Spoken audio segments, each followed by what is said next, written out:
Shalom HCC Families, Anda sedang menyaksikan Saat Teduh dari Home Community Church edisi hari ini. Mari persiapkan hati dan pikiran saudara untuk bersungguh-sungguh memuji menyembah Tuhan, berdoa, dan mendengarkan firman. Kami berdoa lewat Saat Teduh ini, saudara diberkati dan diubahkan Tuhan. Selamat menyaksikan.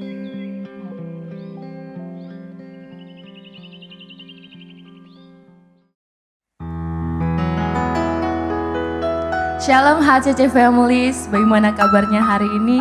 Saya berharap kita semua sehat dalam lindungan Tuhan. Boleh sama-sama kita buka Alkitab kita pada kitab Yesaya 40 ayatnya yang ke-29. Dia memberi kekuatan kepada yang lelah dan menambah semangat kepada yang tiada berdaya.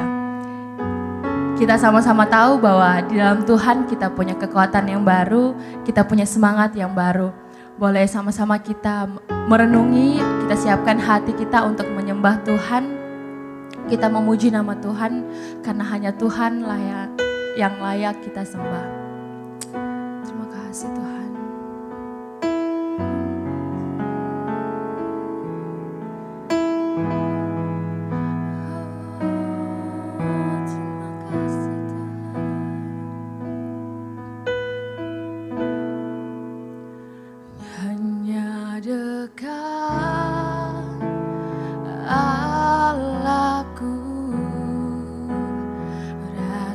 Tenang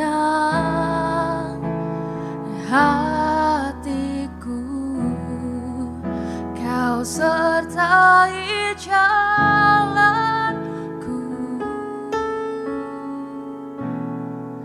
sepanjang hidupku.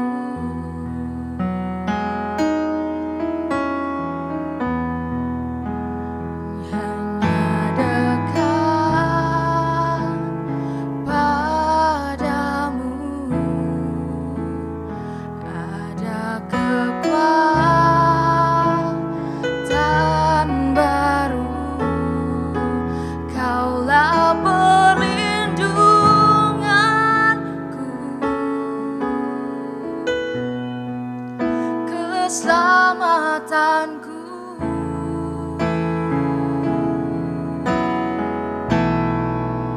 Ku ingin selalu bersekutu denganmu, menikmati hadiratmu. Biarkan Roh-Mu tinggal dalam hidupku.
Kami bersyukur buat kebaikan Tuhan, bersyukur kami menikmati firman Tuhan lagi pagi hari ini, bersyukur buat firman yang akan menguatkan kami, untuk kami mengerti siapa kami di dalam Tuhan, agar kami memiliki hidup yang berkemenangan, yang mengalami mujizat dan kekuatan daripada Tuhan. Urapi hamba-Mu, berkati kami semua, dalam nama Yesus, haleluya, amin.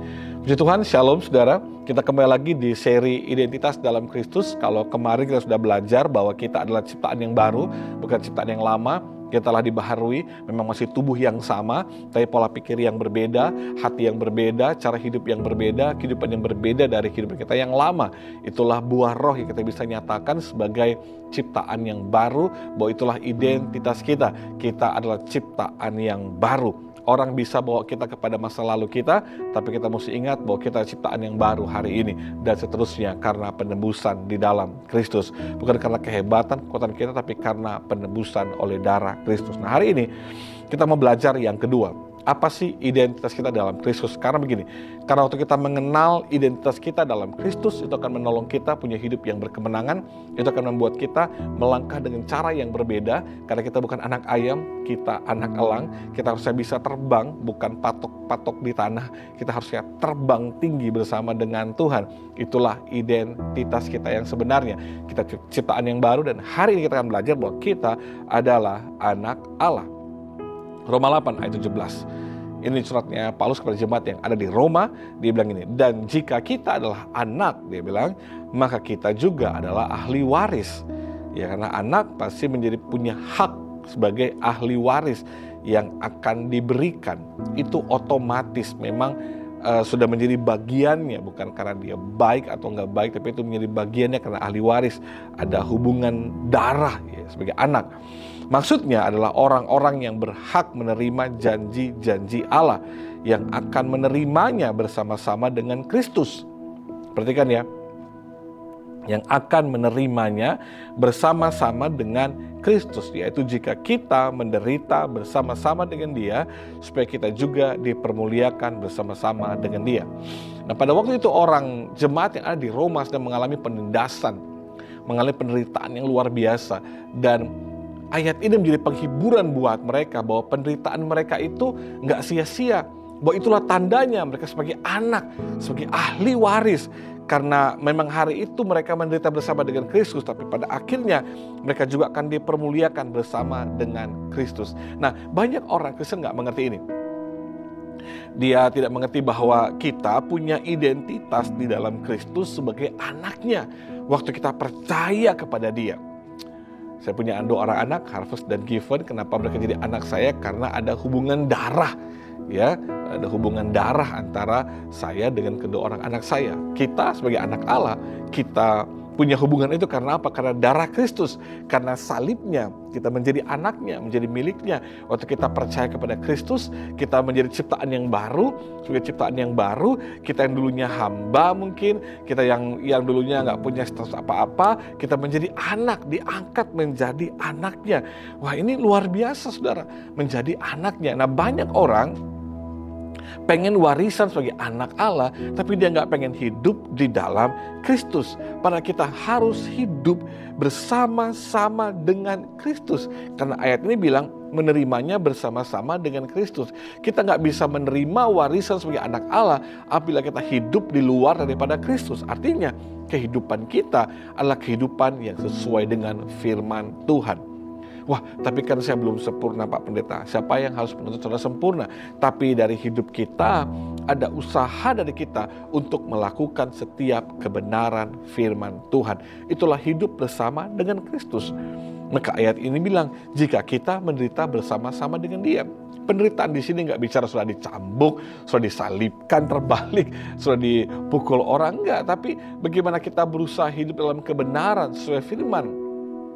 Akan ada penderitaan karena mengubah cara hidup, melakukan suatu hal yang baru, itu bukan sesuatu yang gampang dan mudah. Tapi itulah kita sebagai anak-anak Allah. Ada penderitaan yang kita alami. Waktu kita berbuat benar di tengah-tengah orang yang berbuat salah, kita berprinsip pada kebenaran di saat semua orang melakukan hal yang salah. Itu penderitaan. Kita dijauhi karena kita hidup dalam kebenaran, itulah penderitaan. Tapi ingat, justru dalam penderitaan itulah kita akan dipermuliakan oleh Tuhan. Kita adalah anak. Kita ciptaan yang baru dalam Kristus, kita adalah anak. Kalau anak sudah harus percaya, pasti ada penyediaan dari Bapa. Anak tahu kebutuhan, Bapa tahu kebutuhan anaknya. Saya tahu kebutuhan anak-anak saya mengerti apa yang mereka butuhkan dalam musim hidup mereka. Waktu mereka mulai dari usia 1 tahun, naik ke 2 tahun, ke 3 tahun, ke 4 tahun, ke 5 tahun. Anak saya waktu usia 1 tahun, beda kebutuhannya dengan dia usia 5 tahun. Saya tahu dia nggak mungkin bisa pakai lagi baju umur 1 tahun. Setiap tahun ukuran badannya berbeda, setiap tahun kebutuhannya berbeda, dan setiap tahun saya harus menyediakan kebutuhan tersebut. Waktu anak-anak saya berumur 1 tahun, 2 tahun, dia nggak bilang kan, saya perlu beli baju yang lebih besar, saya perlu beli sepatu yang lebih besar. Tapi saya lihat kebutuhannya. Saya lihat bahwa sepatu yang lama udah nggak muat lagi. Saya harus menyediakan ukuran yang lebih pas atau lebih besar. Percayalah saudara, waktu kita dalam Kristus menjadi anaknya, dia tahu kebutuhan saudara. Tapi seringkali yang buat kita susah adalah terlalu banyak keinginan yang kita paksakan kepada Tuhan, padahal Tuhan menyediakan apa yang kita butuhkan. Jangan paksa Tuhan dengan keinginan kita, tapi biarkan Tuhan memenuhi kebutuhan kita. Kita anak, dia Bapa, dia penyedia, kita menerimanya. Sebab itu kita perlu mengerti, saya ini anak. Dia pasti menyediakan masa depan yang terbaik. Nggak ada bapa yang akan memberikan masa depan yang buruk kepada anaknya. Nggak ada bapa yang punya niatan buruk kepada anaknya. Bapa selalu ingin yang terbaik bagi anak. Sebab itu firman Tuhan bilang gini, rancangan yang ada padaku mengenai kamu adalah rancangan damai sejahtera, bukan kecelakaan, masa depan penuh dengan pengharapan. Itulah hati Bapa buat anak-anaknya, selalu yang terbaik. Kita ciptaan baru, kita adalah anaknya. Sebagai anak kita punya warisan, sebagai anak kita menerima penyediaan dari Bapa kita. Percayalah dan terimalah bahwa sepanjang tahun ini, di harvest time ini, dia menyediakan apa yang saudara butuhkan di setiap musim hidup saudara.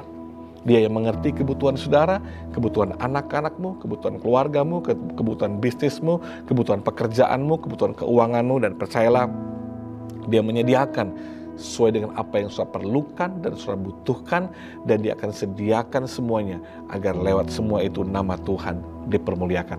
Dia penyedia, kita menerimanya, kita bersyukur, menikmati apa yang dia sediakan. Ayo, kita semua adalah anaknya, dan terimalah berkat sebagai anak-anak Tuhan yang diberkati. Mari kita berdoa. Kami bersyukur Tuhan, kami anakmu.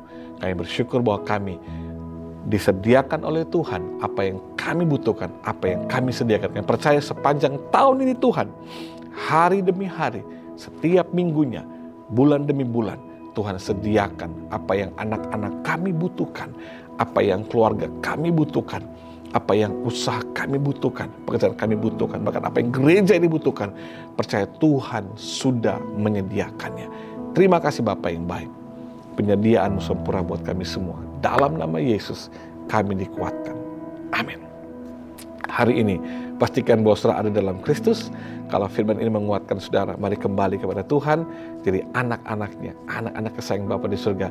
Dan jangan lupa share link YouTube ini agar keluarga yang lain juga dikuatkan oleh firman Tuhan. Tuhan berkati kita semua. Sampai ketemu besok di tema yang baru lagi dan di seri yang sama, yaitu ciptaan dalam Kristus. Tuhan berkati kita semua. Terima kasih Anda telah menyaksikan Saat Teduh dari Home Community Church.